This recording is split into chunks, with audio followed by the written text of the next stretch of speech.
আপোষ নয়, সৎ পথে এগোতে চায় এনসিপি। বছরে লুটপাটের ঘটনায় মামলা, আসামি ১,৫০০। আপোষ নয়, সৎ পথে এগোতে চায় এনসিপি। জানাবো আওয়ামী আমলে ব্যাংক খাতে লুটপাট, ৩ গভর্নরের বিরুদ্ধে তদন্ত। এবং সর্বশেষ জানাবো সাম্প্রদায়িক ব্যাংক খাতে লুটপাট, ৩ গভর্নরের বিরুদ্ধে তদন্ত। এবং সর্বশেষ জানাবো সাম্প্রদায়িক সম্প্রীতি কেউ যেন নষ্ট করতে না পারে, বলছেন প্রধান উপদেষ্টা। শুনছিলেন সংবাদ শিরোনাম, এবারে বিস্তারিত। আওয়ামী আমলে ব্যাংক খাতে লুটপাট, ৩ গভর্নরের বিরুদ্ধে তদন্ত। ক্ষমতাচ্যুত আওয়ামী লীগ সরকারের ১৫.৫ বছরে দেশের ব্যাংক খাতে বেপরোয়া লুটপাট হয়েছে। এক্ষেত্রে কেন্দ্রীয় ব্যাংকের শিথিলতা ও নীতি সহায়তা বিশেষ ভূমিকা রেখেছে। ব্যাংক দখল করে নজিরবিহীনভাবে জনগণের টাকা আত্মসাতেও সহায়তা করেছে বাংলাদেশ ব্যাংক। শুধু তাই নয়, লুটের টাকা বিদেশে পাচার করার ক্ষেত্রে কেন্দ্রীয় ব্যাংক ছিল একেবারে চুপ। এসব অপকর্মের নেপথ্যে ছিলেন আলোচনার সময় ৩ গভর্নর ডক্টর আতিউর রহমান, ফজলে কবির ও আব্দুর রউফ তালুকদার।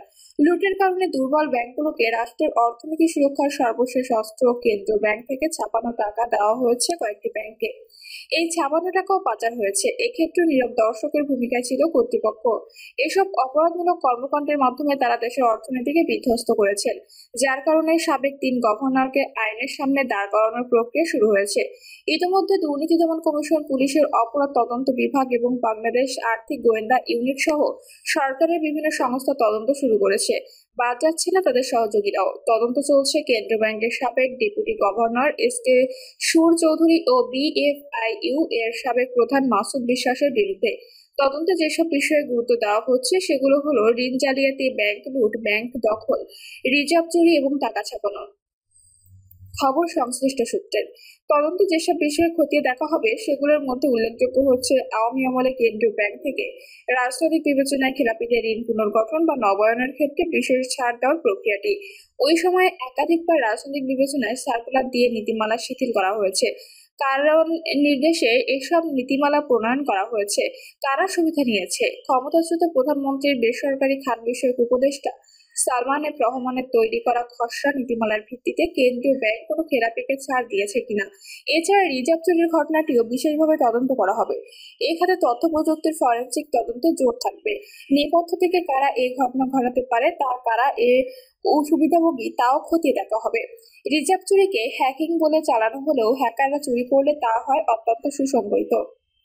কিন্তু রিজার্ভ চুরির পর তা নিয়ন্ত্রিত থাকেনি। ডলার গেছে ফিলিপাইনে, সেখান থেকে আবার জুয়ার আসরে। শ্রীলঙ্কায় যেগুলো গেছে সেগুলো হ্যাকাররা নিতে পারেনি। কেন্দ্রীয় ব্যাংক পুনরায় ফেরত পেয়েছে অল্প দিনের মধ্যেই। ২০২০ সালে করোনার সময় এবং ২০২২ সালে বৈশ্বিক মন্দা শুরুর পর কেন্দ্রীয় ব্যাংক থেকে টাকা ছাপিয়ে সরকারকে ঋণের যোগান দেওয়া হয়েছে। ব্যাংক দখল করে লুটপাটের কারণে ১১টি ব্যাংক দুর্বল হয়েছে। এসব ব্যাংকের মধ্যে ৭টি ব্যাংকে কেন্দ্রীয় ব্যাংক থেকে টাকা ছাপিয়ে তারল্যের যোগান দেওয়া হয়েছে। ছাপানো টাকার একটি অংশ বিদেশে পাচার করা হয়েছে। আওয়ামী লীগ আমলে ছাপানো টাকা বাজারে ছাড়ার বিষয়টিও তদন্তের আওতায় থাকছে।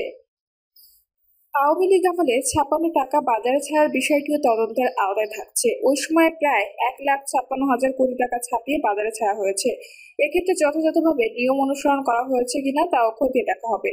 সূত্র জানায়, ছাপানো টাকা বাজারে ছাড়ার ক্ষেত্রে যেসব নিয়ম রয়েছে সাবেক গভর্নর আব্দুর রউফ তালুকদার তা মেনে চলেনি। তার নির্দেশ মতো নিয়ম নীতির তোয়াক্কা না করে ছাপানো টাকা বাজারে ছাড়া হয়েছে। ফলে ওই গভর্নরের সময় মূল্যস্ফীতির হার সবচেয়ে বেশি বেড়েছে।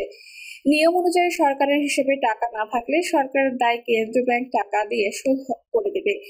এর অঙ্ক ১০০ কোটি টাকা হলে ট্রেজারি বিল ইস্যু করবে। সেগুলো বাণিজ্যিক ব্যাংক বা ফাইন্যান্স কোম্পানির কাছে বিক্রি করে কেন্দ্রীয় ব্যাংক টাকা তুলে নেবে। কিন্তু কেন্দ্রীয় ব্যাংক ছাপানো যে পরিমাণ টাকা বাজারে ছেড়েছে তা তুলে নেয়নি। করোনার সময় থেকে সরকারের হিসাবে টাকার ঘাটতি দেখা দেওয়ায় কেন্দ্রীয় ব্যাংক ছাপানো টাকায় ঘাটতি পূরণ করেছে। এর বিপরীতে ট্রেজারি বিল ইস্যু করে টাকা তোলেনি, কারণ ওই সময় লুটপাটের কারণে ব্যাংকগুলো দুর্বল হয়ে পড়েছিল। যে কারণে বাজার থেকে টাকা তুললে ব্যাংকে তারল্য সংকট আরো প্রকট হবে।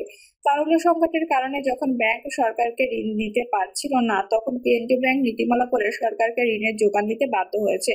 এসব কারণে ব্যাংক থেকে ঋণ নিতে না পেরে কেন্দ্রীয় ব্যাংকই সরকারকে ছাপানো টাকায় ঋণের যোগান দিয়েছে। তারল্য সংকট মেটাতে যেসব ব্যাংককে ছাপানো টাকা দেওয়া হয়েছে সেগুলো ফেরত আনতে পারেনি। এছাড়া তদন্তের আওতায় বড় বড় ঋণ জালিয়াতির ঘটনা, যেমন Hallmark, Basic Bank, Crescent Group, AnonTex গ্রুপের জালিয়াতির বিষয়গুলো থাকছে। বেসিক ব্যাংক জালিয়াতির পর ব্যাংকটির সাবেক চেয়ারম্যান আব্দুল হাই বাচ্চুর বিরুদ্ধে কেন ব্যবস্থা নেওয়া হয়নি সেটিও তদন্ত করা হবে। লুটপাটের কারণে মূলধন ঘাটতিতে পড়া ব্যাংকটিকে নতুন করে বাজেট থেকে মূলধন বাবদ কোনো অর্থ নিতে চাচ্ছিলেন না প্রয়াত অর্থমন্ত্রী এম এ মুহিত, কিন্তু পতিত প্রধানমন্ত্রীর নির্দেশে ব্যাংকটিকে টাকা দিতে বাধ্য হয়। এই বিষয়টিও তদন্ত হবে। আওয়ামী লীগের আমলে দেশে ব্যাংক দখলের সংস্কৃতি গড়ে ওঠে। 1996 সালে ক্ষমতায় আসার পর 1998 সালে বেসরকারি খাতের ইউনাইটেড কমার্শিয়াল ব্যাংক দখল করেছিলেন ব্যাংকটির সাবেক চেয়ারম্যান ও সাবেক ভূমিমন্ত্রীর পিতা আখতারুজ্জামান চৌধুরী বাবু। পরে কেন্দ্রীয় ব্যাংকের হস্তক্ষেপে ব্যাংকটির নিয়ন্ত্রণ ফিরে পেয়েছিল অপর গ্রুপটি। 2009 সালে আওয়ামী লীগ আবার ক্ষমতায় আসার পর ব্যাংকটির দখল নেন সাবেক ভূমিমন্ত্রী সাইফুজ্জামান চৌধুরী জাভেদ। এরপর চলে লুটপাট। ব্যাংক থেকে 2,000 কোটি টাকা লুট করা হয়েছে। এরপর 2017 সালে দখল করা হয় দেশের সবচেয়ে বড় বেসরকারি খাতের ব্যাংক ইসলামী ব্যাংক। কেন্দ্রীয় ব্যাংকের নিরাপত্তায় এস আলম গ্রুপ এটি দখল করে। এরপর গ্রুপটি একে একে দখল করে নেয় 10 ব্যাংক এবং একটি আর্থিক প্রতিষ্ঠান। এগুলোই নজিরবিহীন লুটপাট করে একবারে ফোকলা করে ফেলে। ব্যাংক দখলের বিষয়টি তদন্ত করা হবে। ব্যাংক খাত থেকে প্রায় 5 লাখ কোটি টাকা সরানো হয়েছে। দুর্বল ব্যাংকগুলো স্বাভাবিক করতে প্রয়োজন হবে 4 লাখ কোটি টাকা। 3 গভর্নরের বিরুদ্ধে তদন্তের অংশ হিসেবে ইতিমধ্যে বিভিন্ন গোয়েন্দা সূত্র থেকে প্রাথমিকভাবে তথ্য সংগ্রহ করা হয়েছে। এসব তথ্যের ভিত্তিতে দুর্নীতি দমন কমিশন, সিআইডি এবং ডিএফআইইউ সহ সরকারের বিভিন্ন সংস্থা তদন্ত কার্যক্রম শুরু করেছে। সাদা পাথরে লুটপাটের ঘটনায় মামলা, আসামি 1,500। সিলেটের অন্যতম পর্যটক কেন্দ্র ভোলাগঞ্জ সাদা পাথর থেকে কয়েকশো কোটি টাকার পাথর লুটপাটের ঘটনায় মামলা হয়েছে। মামলায় অজ্ঞাত 1,000 থেকে 1,500 আসামি করা হয়েছে। এজাহার থেকে জানা গেছে, গত বছরের 5ই আগস্ট থেকে পরবর্তী সময়ে কিছু দুষ্কৃতকারী গেজেটভুক্ত পাথর কোয়ারি থেকে অবৈধ ও অনুমোদিতভাবে কোটি কোটি টাকার পাথর লুটপাট করেছে মর্মে বিভিন্ন জাতীয় গণমাধ্যমের সংবাদ প্রকাশিত হয়েছে। তবে জড়িতদের পরিচয় শনাক্ত করা যায়নি। 300 আসনে প্রার্থী দেওয়ার জামায়াত কেন নির্বাচনের বিরোধিতায়? ত্রয়োদশ জাতীয় সংসদ নির্বাচনের সম্ভাব্য সময়সীমা ঘোষণা করেছেন প্রধান উপদেষ্টা অধ্যাপক ডক্টর মোহাম্মদ ইউনূস। সেই অনুসারে আগামী ফেব্রুয়ারির প্রথমার্ধে হতে পারে নির্বাচন। তবে প্রধান উপদেষ্টার সম্ভাব্য সময় ঘোষণার আগেই নির্বাচনে অংশ নিতে প্রায় 300 সংসদীয় আসনে প্রার্থী ঘোষণা করেছে বাংলাদেশ জামায়াত ইসলামী। কিন্তু এর মধ্যে আবার কিছু দাবি সামনে এনে নির্বাচনের বিরোধিতায় নেমেছে দলটি। কেন তাদের এমন অবস্থা তা নিয়ে রাজনৈতিক মহলে চলছে নানা গুঞ্জন। রাজনৈতিক বিশ্লেষকরা মনে করেন, দীর্ঘদিন আন্দোলন সংগ্রামের কারণে রাজপথে থাকতে পারেনি জামায়াত ইসলামী, যে কারণে দল গোছানো এবং জনসংযোগ বাড়ানোর কৌশল হিসেবে নির্বাচনকে বিলম্বিত করার কৌশল নিয়ে থাকতে পারে দলটি। এ বিষয়ে জাহাঙ্গীরনগর বিশ্ববিদ্যালয়ের অধ্যাপক দিলারা চৌধুরী বাংলা নিউজকে বলেন, দীর্ঘ 17 বছর দেশের মানুষ সুষ্ঠুভাবে ভোট দিতে পারেনি। প্রায় 2 কোটি তরুণ ভোটার যারা এখনো ভোট দিতে পারেনি, সবাই ভোট দেওয়ার জন্য অপেক্ষা করছে। তবে সেটি অবশ্যই হতে হবে গ্রহণযোগ্য একটি নির্বাচন। সেই কারণে সব রাজনৈতিক দলের অংশগ্রহণ অত্যন্ত গুরুত্বপূর্ণ।